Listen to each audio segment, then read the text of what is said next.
एक हाथी था। वह रोज सुबह एक दर्जी की दुकान पर जाता था।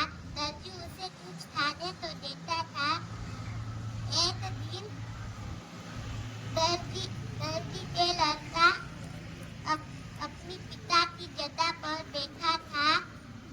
लड़के ने हाथी की सूंड में सुई चुभा दी। हाथी नाराज होकर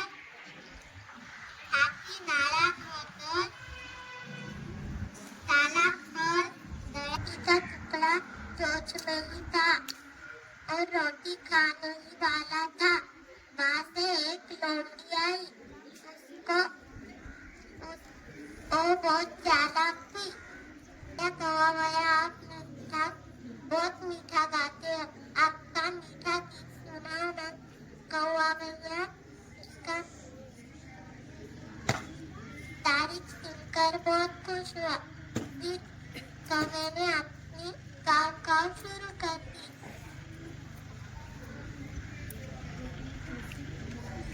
रोटी चौक पे गिर गई। उसे पता चला पास के गांव में पंछियों की बीमारी फैली हुई है और उन्हें पिंजरे में बंद किया गया है। फिर मैं वहाँ डॉक्टर बन के जाऊंगी। फिर उसने डॉक्टर के कपड़े पहन, चश्मा लगाया, टोपी पहनी और बैग लिया और जाने लगी दूसरे गांव। फिर बिल्ली मौसी बोली, पंछियों तुम्हें दरवाजा खोल दो। उसमें से एक कौवा बोला, तुम कौन से जाति की हो? जैसे कि मैं कौवा है, तोता है, कबूतर, तुम कौन से जाति की हो? फिर बिल्ली मौसी बोली, म्याऊ। फिर सब लोग समझ गए तो बिल्ली मौसी जब बिल्ली मौसी भागते अपने घर। फिर बिल्ली मौसी रोते रोते अपने घर निकल गई। वह अपनी माँ के साथ एक छोटे से गांव में रहते में कुछ जंगली जानवर रहते थे, इसलिए वो अकेले जाने में डरता था। उसकी माँ बोली, बेटा जाना तो पड़ेगा ही, अपने किसी दोस्त को अपने साथ ले जाओ, एक से दो भले। रामू का पक्का दोस्त जंगल का रास्ता शुरू हो गया। शामू चौंक उठा और वो सामने के पेड़ पर जा बैठा। रामू ने सोचा, भला क्यों ये शामू भाग गया। रामू ने सामने देखा कि वहां एक विशालकाय भालू चला आ रहा है। फिर सूंघा और फिर से उसके कान पे आकर खड़ा हो गया। उसने सोचा कि ये तो मरा हुआ है, अब इसे खाने में कोई मजा नहीं आएगा। वो वहां से भाग गया। भालू की आवाज धीमी धीमी होते गई और 49 को हिंदी को भारत की राजभाषा का दर्जा दिया गया था। हिंदी भारत की धन है क्या तेरी धूल से बढ़ के, तेरी धूप से रोशन, तेरी हवा पे जिंदा, तू बाग है मेरा, मैं तेरा परिंदा। है अर्ज है दीवाने की, जहाँ गोर सुहानी देखी, एक रोज वही मेरी शाम हो। कभी याद करे हो जमाना, माटी पे मर मिट जाना, जिक्र में शामिल मेरा नाम हो। ओ देश मेरे तेरी शान पे सदके, कोई धन है क्या तेरी धूल से बढ़ के, तेरी धूप से रोशन, तेरी हवा पे जिंदा, तू बाग है मेरा, मैं तेरा परिंदा। आंचल तेरा रहे माँ, रंग बिरंग का हो मधुशाला, या कफन सिपाही वाला, ओढ़ेंगे हम जो भी तू बुने।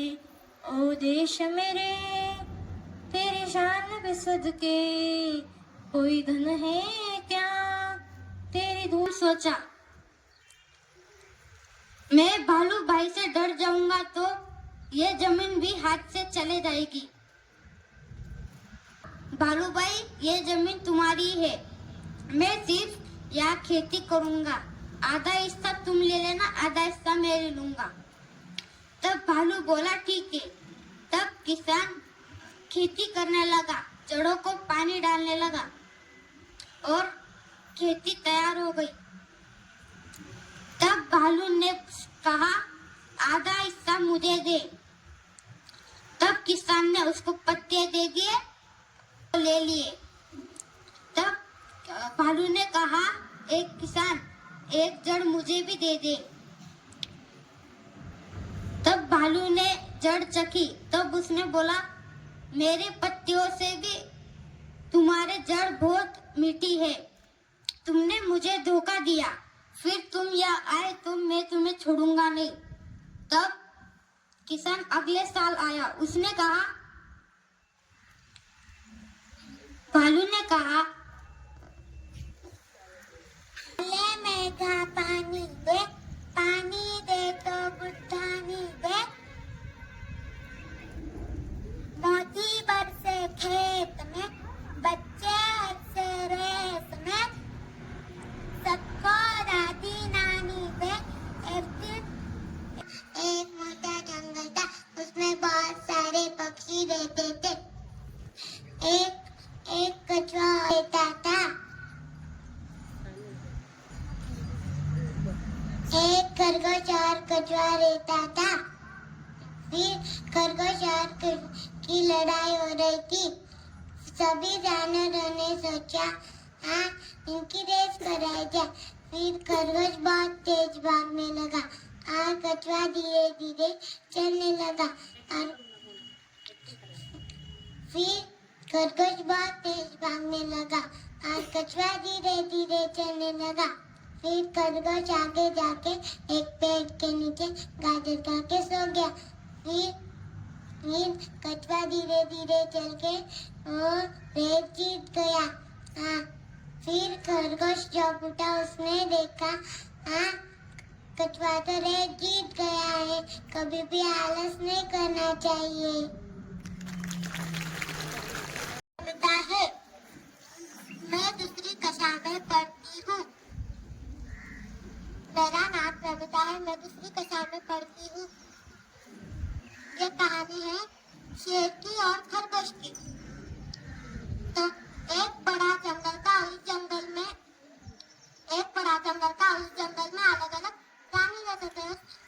उस प्राणी में से एक शेर रहता था। वो शेर बोला कि मैं इस जंगल का राजा हूँ, तो मैं सबको अलग अलग करके खा जाऊंगा। तो एक दिन वो खरगोश की बात आई। वो खरगोश बहुत होशियार था। वो खरगोश बोला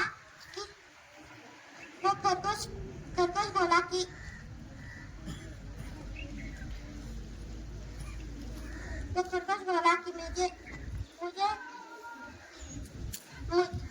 तो जंगल का राजा बोला कि तुम्हें इतनी देर क्यों लगी?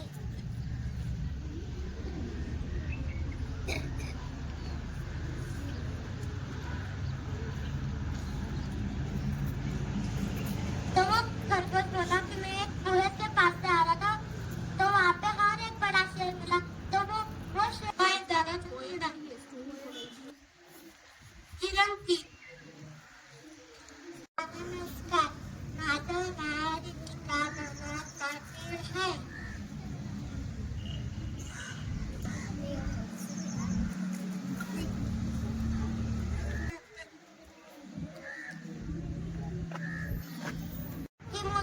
वो सबसे बड़ा होगा और मुझसे खतरनाक भी हो सकता है। ऐसा नहीं ही हो सकता। तो फिर वो शेर बोला कि मुझे भी लेके जाओ उस कुएं के पास।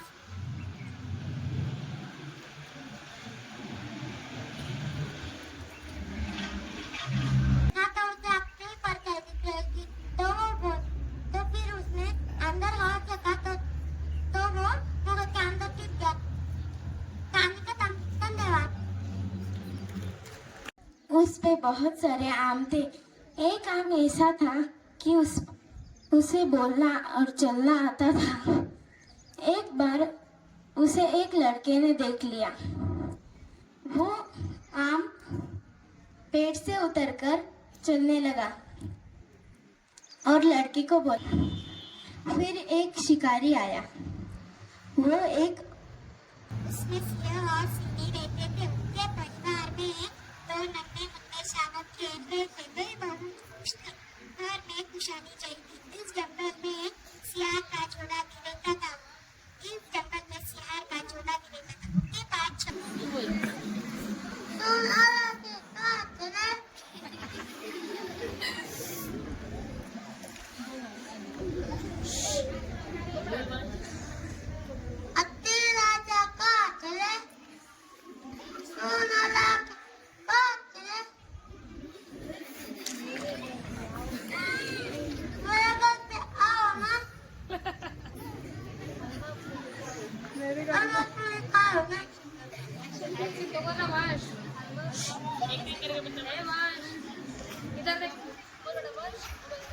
एक्शन करना ऐसे ऐसे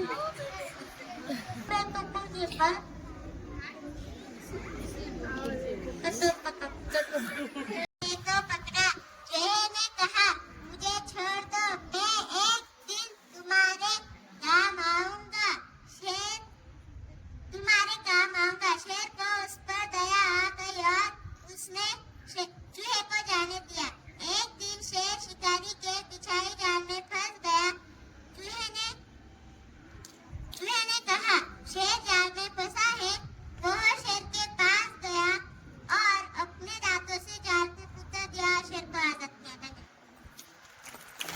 हाँ गई, मेरे आगे क्यों चल रही हो? जानती मैं मनोहर हूँ। हर हाथी गुस्से वाघ के वेश में आकर दूसरे जानवरों को डराता रहा और खुश होता था। एक दिन मस्ती में आकर जोर जोर से रेंकने लगा। उसकी आवाज सुनकर एक लोमड़ी ने उसे पहचान लिया। उसने ये बात दूसरे जानवरों को बता दी। लोमड़ी की बोल खुल गई। सभी जानवर उस पर टूट पड़े। Thank you. उसे कहीं से एक रोटी मिल गई। वह एक तालाब के किनारे से जा रहा था। तालाब के पानी में कुत्ते ने अपना प्रतिबिंब देखा। कुत्ते को लगा कि वह कोई दूसरा कुत्ता है। उसके पास भी रोटी है। वह दूसरे कुत्ते की रोटी छीन लेना चाहता था। कुत्ते ने जो ही मुंह भूंकने के लिए जो ही मुंह खोला, उसकी रोटी पानी में गिर गई। सच लालच बुरी बला है। चिड़िया पेड़ पर अपना घोंसला बना रही थी। अचानक तेज आंधी आई और उसका घोंसला उड़ गया। चिड़िया उदास हो गई लेकिन हार नहीं मानी। अगले दिन उसने फिर से घोंसला बनाना शुरू किया। धीरे धीरे उसने मजबूत घोंसला बना लिया। धन्यवाद।